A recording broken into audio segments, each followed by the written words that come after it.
नमस्कार दोस्तों, मैं Vicky Garg, founder of Sabi professional, आप सभी का अपने YouTube channel Sabi professional private limited में स्वागत करता हूं। दोस्तों, आज मैं आप सभी के लिए बहुत इंफॉर्मेटिव वीडियो लेकर के आया हूं उद्यम रजिस्ट्रेशन से रिलेटेड। काफी लोगों की क्वेरी थी कि जो 1 जुलाई 2020 से चेंजेस आए थे, जो एमएसएमई उद्योग आधार चेंज होकर के उद्यम रजिस्ट्रेशन हो गया, तो इसकी क्या कॉम्प्लिकेशंस है, क्या इसकी एप्लीकेबिलिटी है, क्या जो पुराने वाले उद्यम रजिस्ट्रेशन थे वो अवेलेबल रहेंगे, हमारे वो वैलिड रहेंगे नहीं रहेंगे। तो इसमें काफी सारे लोगों की कई सारी क्वेरी आई थी। तो इन सभी क्वेरी को ध्यान में रखते हुए मैंने आज आपके लिए वीडियो बनाई है। इस वीडियो की शुरुआत करने से पहले मैं आप सभी से रिक्वेस्ट करूंगा, जो भी हमारे इस चैनल पर नए हैं वो इस चैनल को सब्सक्राइब करना ना भूलें और बेल आइकन जरूर से दबा लें, जिससे कि हमारी सभी इंफॉर्मेटिव वीडियो आप तक तुरंत पहुंच जाए। दोस्तों, जैसा कि आप सभी जानते हैं, 1 जुलाई 2020 से उद्यम रजिस्ट्रेशन एप्लीकेबल हो गया था। जो उससे पहले एमएसएमई उद्योग आधार लोग कहते थे, एमएसएमई रजिस्ट्रेशन करते थे, उसके अपग्रेडेशन वर्जन आ गया था उद्यम रजिस्ट्रेशन। यानी कि 1 जुलाई 2020 से पहले जिसने भी उद्योग आधार या एमएसएमई रजिस्ट्रेशन करा रखा था, उनको वो अपना कैंसिल ऑटोमेटिक हो गया था और ये उन सभी को उद्यम रजिस्ट्रेशन को कराना मैंडेटरी हो गया था। तो 1 जुलाई 2020 के बाद जिन्होंने भी अपना एमएसएमई उद्योग आधार ले रखा था, उन्होंने अपना अपग्रेड करके उद्यम रजिस्ट्रेशन में री रजिस्टर्ड कर लिया था। तो इसमें काफी लोगों की क्वेरी थी, सर ये उद्यम रजिस्ट्रेशन किनके लिए एप्लीकेबल है और उनके लेने से क्या बेनिफिट्स हैं, कौन ले सकते हैं, उनका क्या कंप्लायंसेस हैं, क्या चार्जेस हैं। तो उन सभी बातों को ध्यान में रखते हुए आज हमने आप सभी के लिए वीडियो बनाई है। तो सबसे पहला मैं आपको बता दूं कि उद्यम रजिस्ट्रेशन लेने के लिए कोई चार्जेस नहीं है, कोई गवर्नमेंट फीस नहीं है। गवर्नमेंट आपसे 1 रुपया भी चार्ज नहीं करती उद्यम रजिस्ट्रेशन लेने के लिए। इसकी जो गवर्नमेंट की जो जेन्युइन साइट है www.udyamregistration.gov.in, मैं फिर से बार रिपीट कर देता हूं, www.udyamregistration.gov.in। इस साइट पे जाएंगे आप इसमें अपनी जो भी रिक्वायरमेंट डिटेल्स हैं, आपका प्रिंट आपका ऑलरेडी रजिस्टर्ड कर रखा है तो आपने प्रिंट कर सकते हैं अपने उद्यम रजिस्ट्रेशन सर्टिफिकेट, या फिर न्यू एंटरप्रेन्योर है तो आप वहां पर जाके अपना आधार कार्ड के पैन कार्ड के बेस पे रजिस्टर्ड कर सकते हैं। इसके लिए गवर्नमेंट आपसे कोई चार्जेस नहीं लेती है। अब दूसरी बात आती है किन पे एप्लीकेबल है, तो ये सिर्फ ओनली मैन्युफैक्चरर्स और जो सर्विस प्रोवाइडर है उन्हीं के ऊपर एप्लीकेबल है। ये ट्रेडर्स, रिटेलर्स या होलसेलर्स हैं जो माल बेचते हैं, उनके ऊपर एप्लीकेबल नहीं है, वो इसको नहीं ले सकते हैं। ये उद्यम रजिस्ट्रेशन सिर्फ जो मैन्युफैक्चरिंग करते हैं या फिर जो कोई भी सर्विसेज प्रोवाइड करते हैं वही ले सकते हैं, उन्हीं के ऊपर एप्लीकेबल है ये। बेसिकली सरकार ने हमारे स्टार्टअप्स को इंक्रीज करने के लिए, बढ़ावा देने के लिए, लोगों को सपोर्ट करने के लिए जो मैन्युफैक्चरिंग यूनिट्स हैं या सर्विस यूनिट्स हैं, उनके लिए एमएसएमई उद्योग आधार को एप्लीकेबल किया है। अब जो 1 जुलाई 2020 से पहले जो उद्योग आधार था वो एक सीमित तक था। उसमें 100 करोड़ तक की टर्नओवर के जो बिजनेस थे, इन्वेस्टमेंट्स थी, उनके लिए एप्लीकेबल था। वही सिर्फ उद्यम रजिस्ट्रेशन में अपने आप को रजिस्टर्ड करा सकते थे। लेकिन गवर्नमेंट ने 1 जुलाई 2020 के बाद इसमें काफी अच्छा बदलाव लिया और इससे 250 करोड़ रुपए तक के टर्नओवर वाले जो बिजनेसमैन है, जो व्यापारी है, वो भी अपने आप को उद्यम रजिस्ट्रेशन में रजिस्टर्ड करा करके इसके जो भी बेनिफिट्स हैं वो अवेल कर सकते हैं। अब वैसे तो उद्यम रजिस्ट्रेशन में काफी सारे बेनिफिट्स हैं, 15 से 20 बेनिफिट्स देती है उद्यम रजिस्ट्रेशन लेने के बाद आपको मिल सकते हैं। लेकिन मैं आज यहाँ पर आप सभी के लिए जो इंपॉर्टेंट बेनिफिट्स हैं, जो इजिली सभी के लिए मिल सकते हैं और जो नॉर्मली सभी को रिक्वायरमेंट होती है, उसमें मैं आज आपके साथ डिस्कस कर रहा हूँ। तो जो सबसे पहला बेनिफिट है वो है आपका कोलेट्रल फ्री लोन का। मुद्रा लोन, पीएमईजीपी, सीजीटीएसएमई, कई सारी स्कीम्स हैं एमएसएमई का रजिस्टर्ड में अंडर आती है, उद्यम रजिस्ट्रेशन के अंदर आती है।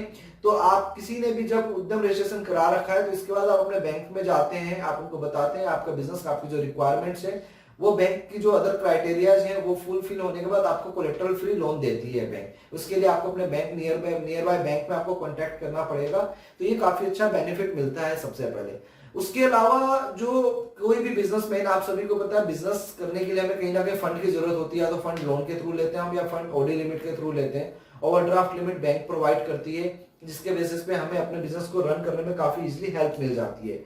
तो जो भी बिजनेसमैन, व्यापारी एमएसएमई या उद्यम रजिस्ट्रेशन में अपने आप को रजिस्टर्ड करा चुके हैं या जो करेंगे, उसके बाद अगर वो कभी भी ओडी लिमिट लेते हैं तो उनको 1% तक का बैंक इंटरेस्ट पे बेनिफिट मिलता है। यानी कि अगर मैं बात करूं कहीं कहीं ओडी लिमिट पे 12% इंटरेस्ट या 13% है या 11% है और आप एमएसएमई में उद्यम रजिस्ट्रेशन में रजिस्टर्ड है तो आपको 1% का उसमें बेनिफिट मिल जाएगा। तो तीसरा सबसे बड़ा बेनिफिट क्या है कि आपको अपने डेटर से बेनिफिट मिल जाता है। आप क्रेडिट पे माल सप्लाई करते हैं, पेमेंट आपकी टाइम पर नहीं आती है, आप अपने जो डेटर्स हैं आप उनके ऊपर कोई क्लेम नहीं कर सकते, उनसे कोई इंटरेस्ट चार्ज नहीं कर सकते, कोई लेट पेमेंट पे आप फीस चार्ज नहीं कर सकते। अगर ये इसमें जो टाइमलाइंस दी है, या तो आपकी जो टाइमलाइंस आपने फिक्स कर रखी है पेमेंट रिसिप्ट करने की, कलेक्शन करने की, या फिर 45 दिन के अंदर में अगर आपके कोई डेटर आपको पेमेंट नहीं करते हैं तो आप एमएसएमई में जाकर के अपीलेट अथॉरिटी में जाके क्लेम फाइल कर सकते हैं। इसमें जो भी आपके डेटर्स हैं जिनसे आपने पैसा लेना है उनको 3 टाइम्स तक का कंपाउंडिंग इंटरेस्ट आपको पे करना पड़ सकता है। तो इसमें जितने भी बिजनेसमैन में काफी अच्छा सपोर्ट मिलता है एमएसएमई से, कि जो भी एमएसएमई में रजिस्टर्ड है उनको ये उनकी जो पेमेंट है वो सिक्योर हो जाती है, वो सेफ हो जाती है, वो उनको बिजनेस और गवर्नमेंट से एक सपोर्ट मिल जाता है कि उनकी पेमेंट को रिकवर कराने में। इसके अलावा जो चौथा बेनिफिट आता है वो इलेक्ट्रिसिटी से है। अब जैसे कि आप जानते हैं मैन्युफैक्चरिंग यूनिट में इलेक्ट्रिसिटी काफी कंज्यूम होती है, उसमें कमर्शियल मीटर होते हैं, इलेक्ट्रिसिटी बिल काफी हेवी आता है। तो अगर कोई भी बिजनेसमैन अपने आप को एमएसएमई में रजिस्टर्ड करा लेते हैं तो अपने नियर बाय जो भी इलेक्ट्रिसिटी बोर्ड है जो भी एप्लीकेबल है, आप वहां पर जाते हैं, अपने उद्यम रजिस्ट्रेशन का सर्टिफिकेट, अपनी इलेक्ट्रिसिटी बिल की कॉपी, डॉक्यूमेंट्स आप वहां पर जाकर प्रोवाइड करते हैं, तो उनका जो भी रिक्वायरमेंट है, जो भी क्राइटेरिया इलेक्ट्रिसिटी बोर्ड का वो आपसे फुलफिल करता है, उसमें जो भी सब्सिडीज होती है वो आपको प्रोवाइड करते हैं। तो इसमें भी आपको काफी अच्छी हेल्प मिल जाती है, आपकी कॉस्ट रिकवर रिड्यूस हो जाती है, आपके एक्सपेंसेस रिड्यूस हो जाते हैं, आपको सब्सिडी मिल जाती है। तो इसके अलावा ट्रेडमार्क से रिलेटेड काफी अच्छा बेनिफिट है सभी के लिए other than individual.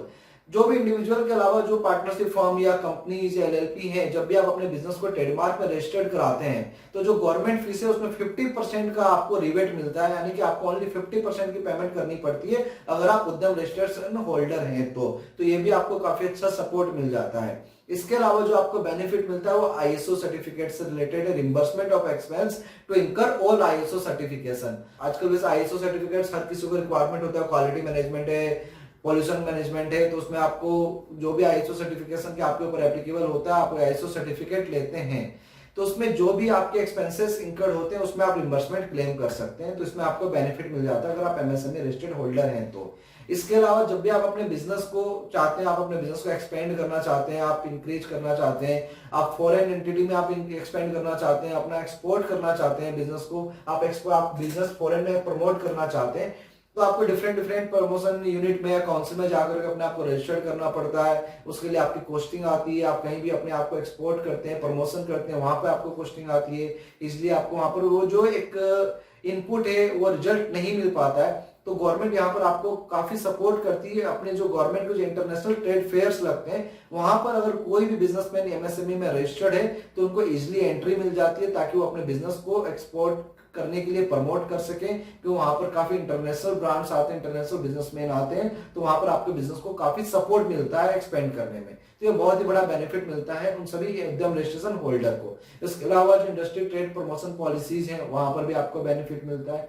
Then after आपको जो सबसे बड़ा बेनिफिट है इसमें एमएसएमई रजिस्ट्रेशन लेने के बाद आपको गवर्नमेंट के जो टेंडर्स हैं, कई सारे टेंडर्स ऐसे होते हैं जो स्पेशली उद्यम रजिस्ट्रेशन होल्डर है, जो एमएसएमई होल्डर है, उन्हीं के लिए गवर्नमेंट लॉन्च करती है। तो अगर आपने एमएसएमई में रजिस्ट्रेशन करा रखा है तो आपके पास नोटिफिकेशंस आती है, अगर आपके वो क्राइटेरिया मीट करता है तो आप उन टेंडर्स को इजिली अवेल कर सकते हो। तो यहाँ पर आपको काफी बेनिफिट मिल जाता है अपने बिजनेस को बढ़ाने के लिए, अपने एक टर्नओवर को बढ़ाने के लिए। इसके अलावा कई टेंडर्स ऐसे भी होते हैं जहां पर अगर आप एमएसएमई रजिस्टर्ड करा रखे हैं, आपने एमएसएमई होल्डर हैं, तो जो बिड सिक्योरिटी फीस होती है वो आपकी रिबेट हो जाती है, आपको माफ हो जाती है, आपको बिड सिक्योरिटी नहीं पे करनी होती, ओनली जो बिड प्रोसेसिंग फीस है, जो फॉर्म फीस है, आपको वो ओनली पे करनी होती है। तो यहाँ पर आपको काफी सपोर्ट मिलता है।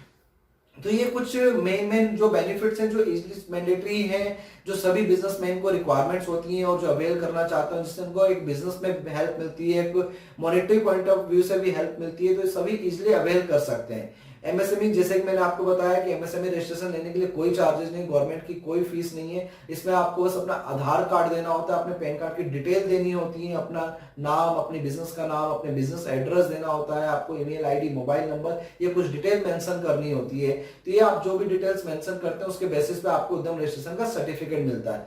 लेकिन ये डिटेल्स मेंशन करने से पहले आप सभी इस बात का खास ध्यान रखिएगा कि कोई भी ऐसी इंफॉर्मेशन आप गलत नहीं पोस्ट कीजिए जिससे कि आपको कहीं आगे चल के परेशानी, क्योंकि जो गवर्नमेंट में की साइड से यहाँ पर आपको इनकम टैक्स और जीएसटी दोनों से ये लिंक है। जो भी आपकी डिटेल्स होती हैं, जो बिजनेस की टर्नओवर की डिटेल है, बिजनेस की डिटेल है, वो सारी आपकी इनसे अपलोड होती है डायरेक्टली उद्यम रजिस्ट्रेशन, ये आपको अपलोड नहीं करनी होती है क्योंकि ऑलरेडी लिंक्ड होते हैं। तो इसलिए आप कोई भी गलत इंफॉर्मेशन मत दीजिए, ऐसी कोई इंफॉर्मेशन मत दीजिए जो बाद में आप गवर्नमेंट को पता चले कि गलत, जिसकी वजह से आपको पेनल्टीज पे करनी पड़ जाए। अगर आप कोई भी गलत इंफॉर्मेशन देते हैं तो आपको फर्स्ट टाइम में 1000 रुपए तक की पेनल्टी पे करनी पड़ सकती है, या फिर अगर एक बार से दो बार या 2 बार से ज्यादा आप गलत इंफॉर्मेशन देते हैं तो आपको 1000 से 10,000 रुपए तक की आपको पेनल्टी पे करनी पड़ सकती है। इसके अलावा जो सबसे बड़ा बेनिफिट मिलता है आपको एमएसएमई रजिस्ट्रेशन लेने के लिए, जब आप एमएसएमई रजिस्ट्रेशन करते हैं, आप वहां पर आप देखते हैं कि नीचे में आपकी सारी डिटेल फीड करने के बाद आपसे 2 ऑप्शन पूछे जाते हैं। क्या आप जेम पोर्टल में रजिस्टर करना चाहते हैं, क्या आप टीआरईडीएस ट्रेड्स में अपने आप को रजिस्टर करना चाहते हैं? तो ये बहुत ही इंपॉर्टेंट ये पोर्टल है, बेसिकली जो जेम है गवर्नमेंट ई मार्केट का पोर्टल है। तो इसको आप यस जरूर कीजिएगा, क्योंकि जो गवर्नमेंट ई मार्केट के पोर्टल में आप अपने आप को रजिस्टर कर लेते हैं तो गवर्नमेंट का जो ई मार्केट बहुत ही लार्ज मार्केट है, वहां पर कोई भी बिजनेसमैन आपके बिजनेस से रिलेटेड जो भी मीट करता है, वहां पर कोई रिक्वायरमेंट आती है तो उसकी नोटिफिकेशन आपके पास आ जाती है, आपकी मेल आईडी पे, आपके मोबाइल नंबर, जिससे आपको इन्फॉर्मेशन मिल जाती है और आप उनको कॉन्टैक्ट कर सकते हैं। तो ये बहुत हेल्प मिलती है आपको अपने बिजनेस को बढ़ाने के लिए। तो मैं आशा करता हूं कि उद्यम रजिस्ट्रेशन से रिलेटेड आप सभी की जो भी क्वेरी होंगी वो जरूर फुलफिल हुई होंगी। फिर भी अगर इसके अलावा कोई भी क्वेरी है आपके, तो आप हमारे नीचे दिए हुए नंबर पे जरूर कॉल करके पूछ सकते हैं, या फिर हमारे कमेंट बॉक्स में आप कमेंट करके अपनी इंक्वायरी कर सकते हैं। जय हिंद, जय भारत।